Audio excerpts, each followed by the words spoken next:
Olá, meus amigos, Shalom Aleichem, sejam todos bem-vindos mais uma vez ao nosso devocional diário. Na conquista da Terra Prometida pelos filhos de Israel, várias situações se apresentavam a um povo que havia passado recentemente por 40 anos de peregrinação pelo deserto. E assim é a nossa vida. Temos longos períodos de deserto, só nós e Deus. E tem momentos que partimos rumo a conquistas, muitas vezes sem saber o que nos espera. Mas sempre temos a opção também do comodismo, de não fazer nada, de não conquistar nada. Só que aqueles que optam por esse caminho nunca experimentarão a sensação de vencer um inimigo. Quando pensamos em vencer o inimigo, quase sempre pensamos em pessoas, em exércitos. Mas em nossas batalhas internas, o inimigo pode ser a nossa timidez, o nosso medo, o nosso orgulho, enfim, nosso Yetzer Hará, a má inclinação dentro de cada um de nós. Estes também são grandes inimigos. Mas o que isso tem a ver com a história de Josué e a conquista da Terra Prometida? Devemos nos lembrar que Israel conquistou Jericó de forma milagrosa, nos ensinando a confiar em Deus. Depois, eles foram derrotados pelo pequeno exército de Ai, nos ensinando que não devemos deixar a arrogância tomar conta de nós após as vitórias. E agora, nós vemos que Israel vai de novo contra o mesmo exército de Ai, e aí sim, derrota com sabedoria e estratégia o inimigo.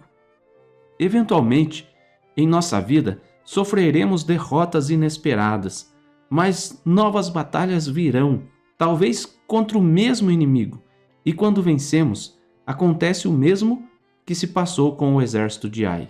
Vamos entender isso lendo Josué capítulo 8, versículo 20. Virando-se os homens de Ai para trás, olharam, e eis que a fumaça da cidade subia ao céu.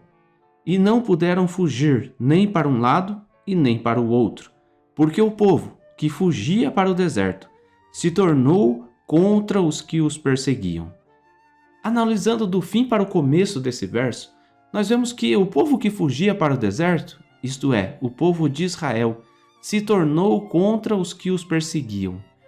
Comumente se diz, o jogo começou a virar, quando decidimos que é hora de tomar conta da situação, de enfrentar nossos inimigos.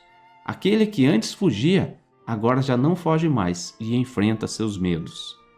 De repente, nos damos conta de que aquilo que nos afligia, seja a timidez, a depressão, a falta de ânimo, ou mesmo pessoas que faziam bullying conosco, já não mais causam tanto medo assim.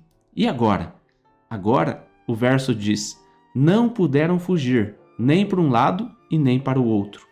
Quando decidimos enfrentar com boa estratégia, com preparo, aquilo que nos aflige, isso os pega de surpresa, e aí sim, eles já não têm mais para onde fugir.